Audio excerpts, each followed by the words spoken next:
সকালে ঘুম থেকে উঠে এই 4টি এক্সারসাইজ করুন। মর্নিং ওয়াকে যাওয়ার সময় নেই বা জিমে যাওয়ারও সময় নেই, এই 4টি এক্সারসাইজ করুন, দারুণ উপকার পাবেন। স্ক্রল করতে করতে ভিডিওটি যাতে না চলে যায় তার জন্য চ্যানেলটিকে ফলো দিয়ে এবং ভিডিওটি সেভ করে রাখুন। প্রথম এক্সারসাইজ ঠিক এমনভাবে কাঁধ বরাবর পা দুটি রেখে তারপর ঠিক এমনভাবে এই এক্সারসাইজটি 50 বার করুন। দ্বিতীয় এক্সারসাইজটি ঠিক এমনভাবে,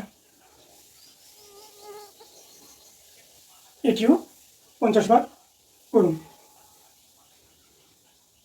তৃতীয় এক্সারসাইজটি পা একটা পা এরকম পিছিয়ে নেব,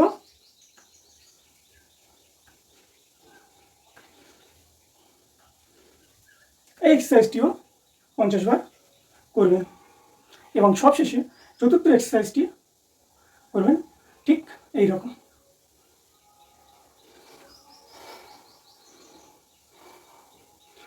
উপরের দিকে যখন উঠবেন পায়ের পাতার উপর ভর দেবেন এবং নিচের দিকে যখন যাবেন পায়ের গোড়ালির উপরে ভর দেবেন।